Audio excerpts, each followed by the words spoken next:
Hey guys, what's going on? Coming at you with a Wednesday night video. Just want to post a video about the minutes that just got released from the Federal Reserve today. So just finished reading through all of it, and really I didn't see anything glaring, to be honest. Interesting thing, they didn't mention recession one time in the whole entire thing, which is kind of weird because Q1 GDP was negative, and the Atlanta Fed minutes, or excuse me, the Atlanta Fed GDP tracker, Q2 officially closed out July 1st, well, the last day of June 31st.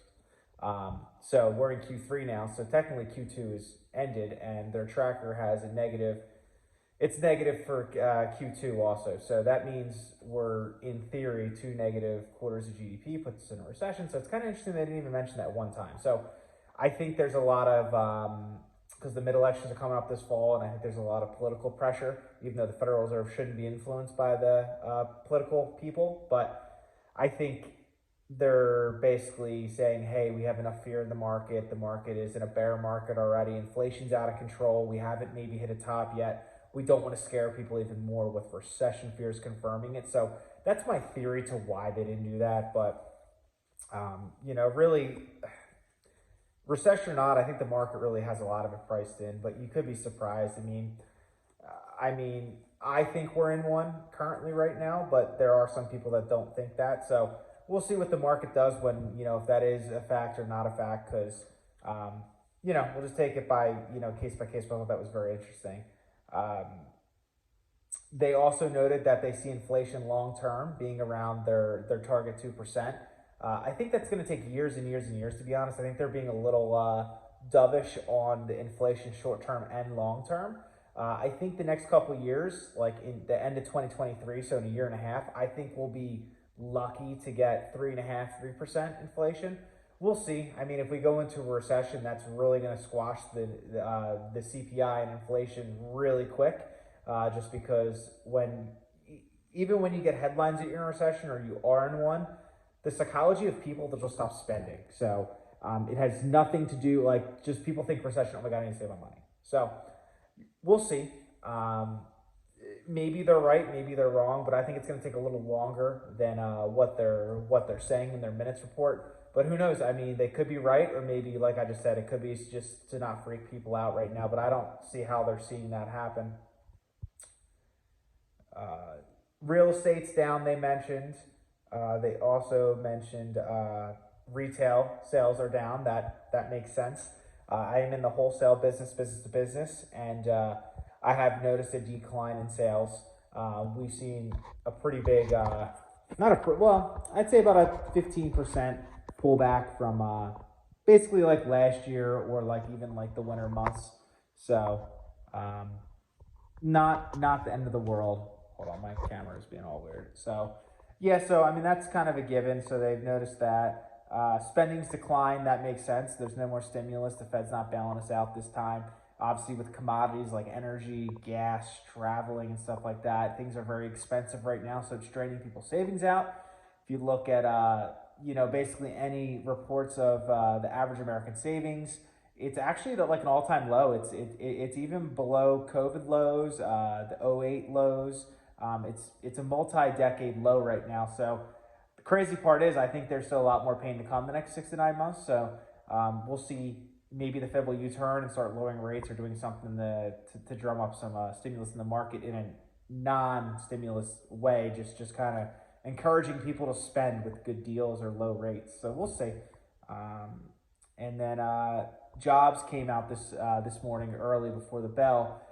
There are more open jobs than what they anticipated. It's less than the month prior, but it's still greater than what they were expecting. So I think the Fed wants to see less jobs or as expected, because that means not that there's a wage price spiral by any means. And what that means basically is the wages keep going up. Therefore, it's causing inflation to go greater. I think it's just more or less usually when an economy slows down, companies lay off and there's less hires. So it could be, some industries might be running a little better than others. But we'll see. So they did mention that in, this morning when that jobs report came out. So very interesting overall. I mean, I think CPI is going to be the most important thing this month. That comes, I believe, next week. So we'll see. I mean, last month we hit an all-time high at 8.6%. I don't know where it's going to come in this month, to be honest. I could see it going above or less. You know, we've had such a slowdown in spending, and we're seeing commodities like oil sub $100 right now a barrel. So I don't know if that's going to trickle in a little bit to the CPI reading. I guess it wouldn't. Well, would it? Maybe it will. Maybe the tail end of it, because it was at 130, 140 a barrel for a little bit last month. So it's gone down quite significantly. So maybe that, I mean, that's going to help with the headline CPI. Core CPI, we'll see what that does. I mean, I know some food like wheat and stuff like that are going down. So we'll see.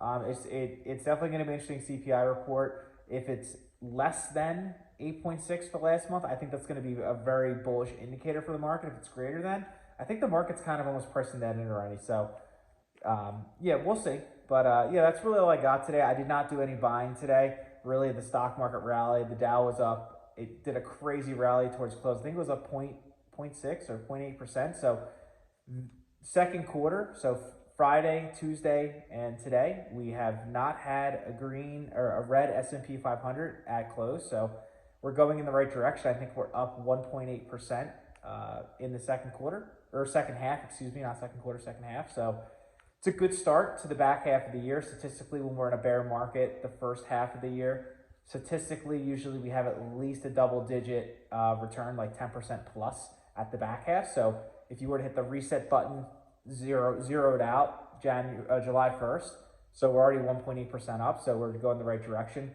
Could be a dead cat bounce, we'll see, but luckily how I'm positioned, you know, I'm really priced in the market. I've been buying heavy all winter and spring and early summer. So if it goes up, great. If it goes down, I will continue to buy. And if I do, I will make videos on what I buy and stuff like that. But I have not bought in over a week. So kind of just, you know, running with this little mini rally, and we'll see what happens. And if it goes down or prices get even lower, you know, I'll definitely be a buyer in the market because I'm a long-term investor.